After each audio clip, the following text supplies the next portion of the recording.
Aujourd'hui, on va parler achat d'abonnés. C'est peut-être quelque chose qui vous tente. Si vous êtes youtubeur, on va voir les choses qu'il faut savoir quand on veut acheter des abonnés pour sa chaîne.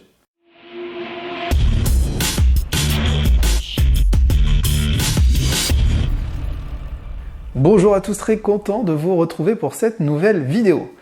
Vous êtes youtubeur, les choses avancent pas. Comme vous le savez, c'est des choses que je vous ai souvent expliquées. C'est le concept même de la traversée du désert. Je vous mets un lien ici. Forcément, une chaîne YouTube, c'est compliqué. C'est compliqué, c'est long, ça prend beaucoup de temps. Et si votre objectif est d'avoir un certain nombre d'abonnés pour avoir un peu de notoriété, un peu de visibilité, eh ben, effectivement, ça va prendre du temps. Ça va prendre du temps et ça va pas se faire en quelques jours ou quelques semaines. Ça, c'est évident. Alors déjà, pourquoi ? Ce qu'il faut savoir, c'est que YouTube, aujourd'hui, et ça peut se comprendre, doit faire le tri parmi plus de 21 millions de chaînes YouTube. Alors effectivement, il y a une demande face à ces différentes chaînes, mais 21 millions de chaînes YouTube, ça permet, et c'est le devoir aussi de YouTube, de devoir faire le tri. Quand je dis tri, c'est d'aller chercher vraiment la qualité, la meilleure qualité possible, c'est-à-dire surtout le meilleur contenu possible pour son audience. Il va tout simplement analyser ce qui se passe chez une audience, le watch time relatif, watch time total, les signaux sociaux, tout ce qui va permettre de voir qu'une vidéo est appréciée par une audience. Et en fonction de ça, voilà, il va positionner les différentes chaînes. Mais ça, je vous en ai souvent parlé aussi, entre autres sur ma vidéo, sur le référencement YouTube. Donc, ça prend du temps. Ça prend du temps pour avoir de la visibilité. On peut tenter de se dire, tiens, il y a des services qui proposent d'acheter des abonnés. Puis finalement, c'est pas si cher. Pour quelques euros, je peux avoir 10 abonnés, 100 abonnés, 1000, 10 000, voire 100 000. Pourquoi je m'embêterais ? Pourquoi je m'embêterais à attendre ? Voilà, ça c'est l'idée, la première idée qui va venir, mais c'est une grossière erreur. Je vais vous expliquer pourquoi. L'achat d'abonnés, ce qu'il faut comprendre, déjà comment ça fonctionne. C'est des services plus ou moins sérieux, j'ai envie de dire qu'ils ne sont pas vraiment sérieux ces services-là. Et vous allez donner une somme, en échange de cette somme, on va vous donner un nombre d'abonnés qui va être crédité immédiatement sur votre chaîne. Vous dites, bah super, je donne par exemple 10 euros et je vais avoir 1000 abonnés qui arrivent d'un coup. Sur le papier, c'est ça. Vous allez payer, les abonnés vont être sur votre chaîne et là, vous êtes super content parce que votre compteur d'abonnés vient de grimper d'un coup. Mais finalement, qu'est-ce qui va réellement se passer ? Qu'est-ce qui va réellement se passer ? C'est que vos 1000 abonnés vont servir à rien. Ils vont servir à rien parce que ce sont des abonnés qui sont morts. J'appelle ça des abonnés morts, dans le sens où soit c'est des faux comptes, pays de l'Est ou en Asie, voilà. Soit c'est carrément encore pire, des robots. Des robots. Donc il n'y a vraiment personne derrière ces profils-là. Vous allez vous dire, bah, c'est pas grave, je voulais juste faire grimper mon nombre d'abonnés. Ben si, c'est grave. Pourquoi ? Parce que vous allez complètement tuer votre chaîne. Je vous le garantis, vous allez tuer votre chaîne. Pourquoi ? Comment ça marche ?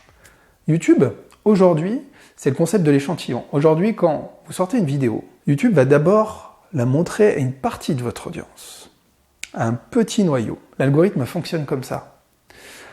Sur ce petit noyau, il va analyser, ça se fait assez rapidement, il va analyser tout de suite ce qui se passe. Si le watch time relatif, watch time total et tous les indicateurs que je vous ai cités tout à l'heure, qui permet de dire que votre vidéo est bonne ou pas pour votre audience. Là, qu'est-ce qui va se passer ? Dans votre échantillon, il va avoir plein de faux abonnés qui vont même pas regarder la vidéo. Du coup, la vidéo va pas être regardée. Pas de watch time, pas d'indicateurs sociaux. Le taux de clic va être complètement bas, va chuter drastiquement parce que pratiquement plus personne va cliquer sur votre vidéo. Dès le premier échantillon créé par YouTube, eh ben, il va voir que ça fonctionne pas, que votre vidéo est apparemment pas bonne parce que personne s'y intéresse. Et donc, il va pas la proposer plus dans son algorithme et vous allez faire aucune vue, encore moins qu'avant. Et c'est là que c'est grave parce qu'aussi bien votre vidéo, elle est de très bonne qualité, aussi bien votre vidéo, elle répond à un vrai besoin. Et malheureusement, qui c'est qui va être face à cette vidéo ? C'est des abonnés morts. Donc l'échantillon va s'arrêter là, votre vidéo ne va pas être suggérée, et le reste de votre audience, même anciennement celle que vous avez, va peut-être même pas voir votre nouvelle vidéo. Donc voilà. Achetez pas des abonnés, mes amis, surtout n'achetez pas d'abonnés. Alors après, attention, après vous pouvez faire de la publicité, même si moi c'est quelque chose que je recommande pas, parce que sur YouTube ça reste très complexe, et qu'il est très très difficile d'avoir un retour sur investissement. Mais toutefois, quand vous faites de la publicité sur YouTube pour gagner en abonnés ou en vues, vous allez avoir une vraie audience derrière, que vous pouvez cibler. Vous pouvez donc avoir une vraie audience, une audience chaude, une audience qui correspond parfaitement à ce que vous voulez faire. Donc vous pouvez faire de la publicité sur YouTube. Mais attention, c'est un coût. Vraiment, je vous le dis, c'est un coût. Vous avez intérêt à avoir un beau budget et à savoir exactement ce que vous faites dans votre campagne. On va dire que c'est un peu la seule exception sur l'achat d'abonnés. Donc moi, ce que je vous recommande, c'est de ne surtout pas acheter d'abonnés et d'avoir une stratégie plus logique, comme on le fait tous finalement. Je vous ai parlé de cette traversée du désert. La traversée du désert, il faut la subir. Elle est plus ou moins longue, de quelques mois à quelques années. Je sais, c'est long.